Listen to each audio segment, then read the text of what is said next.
మంజు అక్క, ఇంటి దగ్గర అంత మంచిగానే ఉందా? సత్య బెయిల్ మీద వచ్చాడు కదా, ఇంట్లో వాళ్ళు నిన్నేమైనా మాటలు అనడం, టార్చర్ పెట్టడం లాంటివి ఏమైనా చేశారా? అలాంటిదేమీ లేదు పుష్పక్క, అందరూ బానే ఉన్నారు. పోనీలే మంజు, ఏం గొడవ జరగలేదన్నావు, అదే సంతోషం. మంజు, ఇలారా.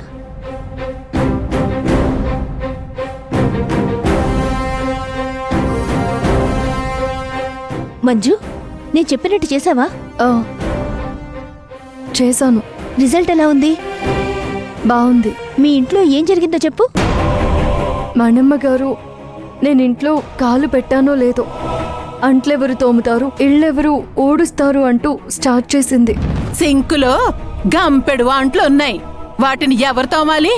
నేను చేయను. చేయకపోతే ఏమవుతుందో నేను చూస్తాను.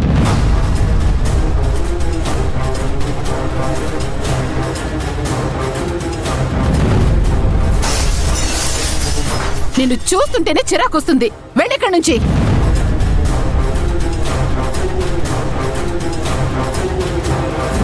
ఏ కాకి పిల్ల, నాకు టీ ఏది?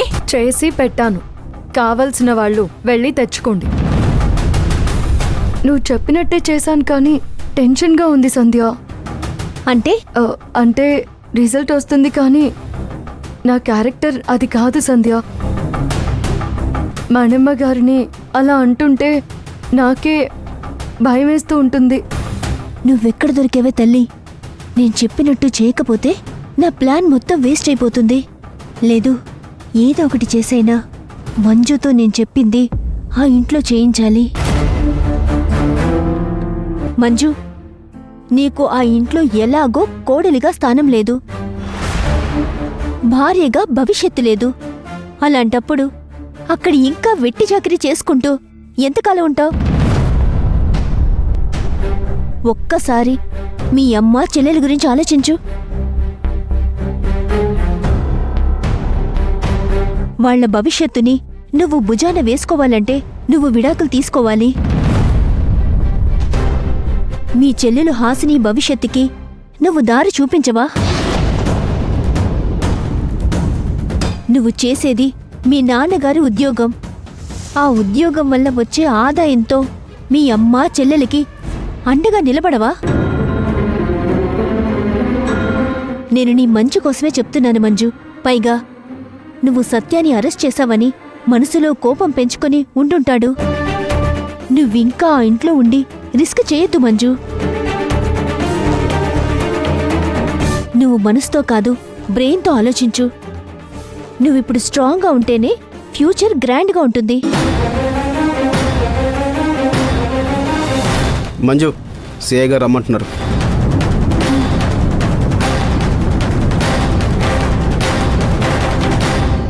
సంధ్య, సిఐ గారి దగ్గరికి వెళ్ళొస్తాను.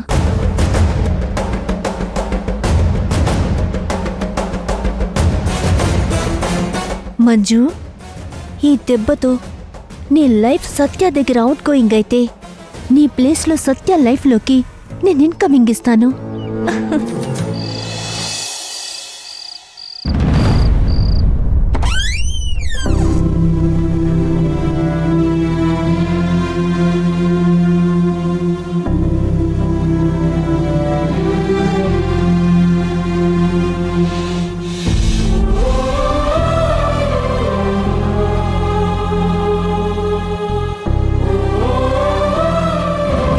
నువ్వు నా కొడుకుతో స్టేషన్లో ఊచలు లెక్క పెట్టించావు. నిన్ను కూడా ఈ ఇంట్లో జైల్లో ఖైదీలాగే చూస్తాను.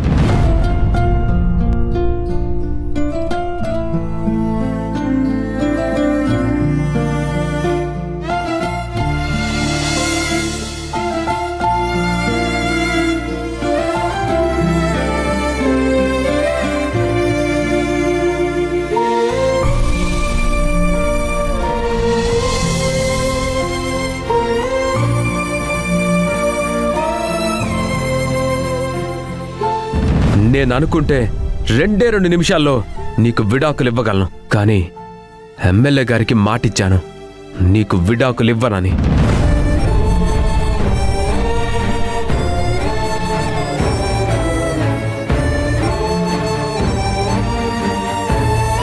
ఏమైంది మంజు మేడం? తల పట్టు కూర్చున్నారు, తలనొప్పా? అరే మీరేమన్నా మామూలు వ్యక్తా మీకు తలనొప్పి రావడానికి? మీ వల్ల వేరే వాళ్ళకి తలనొప్పి వస్తుంది కానీ మీకా బాధ ఎందుకుంటుంది? అంటే అర్థమేంటి?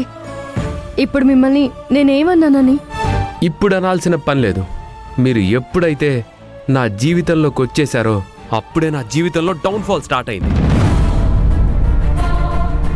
మీ వల్ల నేనెంత డిస్టర్బ్ అవుతున్నానో తెలుసా? పార్టీ కార్యకర్తల దగ్గర కూడా నాకు చెడ్డ పేరు వస్తుంది.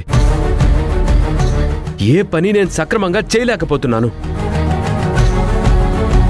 చూడండి మంజు మేడం, భవిష్యత్తులో కార్పొరేటర్గా గెలిచి రాజకీయాల్లో ఎదగాలనుకుంటున్నాను.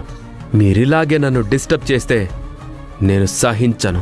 చూడండి, నేను అమాయకురాలని నన్ను మీరు బెదిరిస్తున్నారు, భయపెట్టాలని చూస్తున్నారు. నా వల్ల మీరు బాధపడ్డం కాదు, మీ కారణంగా నేనే చాలా బాధపడుతున్నాను. విడాకుల పేపర్స్ మీద సంతకం పెట్టకుండా మీరు నన్ను హింసిస్తున్నారు. నేను చెప్పాను కదా నీకు విడాకులు ఇవ్వకపోవడానికి ఎమ్మెల్యే మహానంద్ అన్న కారణమని. మహానంది గారికి మాటిచ్చాను అనడం అది మీ ప్రాబ్లం. నీ గురించి నిర్ణయం తీసుకోలేక నేను ఎవరికో మాటిచ్చానని, అందుకే మీరేదో నాకు మేలు చేస్తున్నట్టుగా మాట్లాడుతున్నారు. ఇది కరెక్ట్ కాదు. ఏది కరెక్ట్? నా ఇంట్లో ఉంటూ నన్ను అరెస్ట్ చేయడం కరెక్టా? తప్పు చేశారు కాబట్టి అరెస్ట్ చేశాను. చిన్నప్పటి నుంచి నా లక్ష్యం నేను పొలిటికల్ కెరీర్లో గొప్పగా ఎదగాలని. ఆ కెరియర్కే మీరు ఫుల్ స్టాప్ పెట్టించాలని చూస్తున్నట్టున్నారు. మంజు మేడం, నేను దేన్నైనా క్షమిస్తాను, భరిస్తాను. నా పొలిటికల్ కెరీర్ డ్యామేజ్ చేస్తే మాత్రం క్షమించను. ఇది నా లైఫ్లో నేను డిసైడ్ అయ్యి ఫిక్స్ చేసుకున్నాను.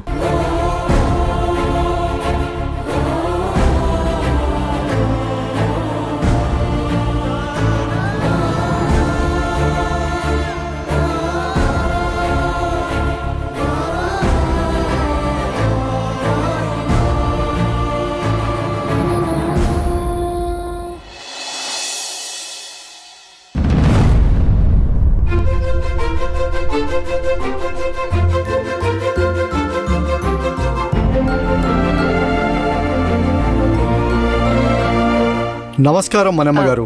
నమస్కారం విశ్వనాథం గారు. నమస్కారం. రండి. బాగున్నారా? బాగున్నానండి. కూర్చోండి. రండి. మనమ్మ గారి కుటుంబాన్ని చూస్తుంటే ఆ శివపార్వతుల కుటుంబాన్ని చూసినట్టే అనిపిస్తుంది.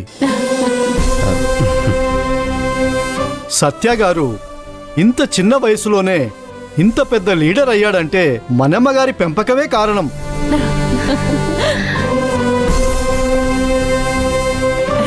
టీ తాగుతారా, కాఫీ తాగుతారా? ఏం వద్దండి, ఇప్పుడే అవన్నీ కంప్లీట్ చేసుకొని వస్తున్నాను. సరే, వచ్చిన పని ఏంటో చెప్పండి. మేడం, మేము స్త్రీ శక్తి టైగర్ అకాడమీ నుంచి వచ్చాం.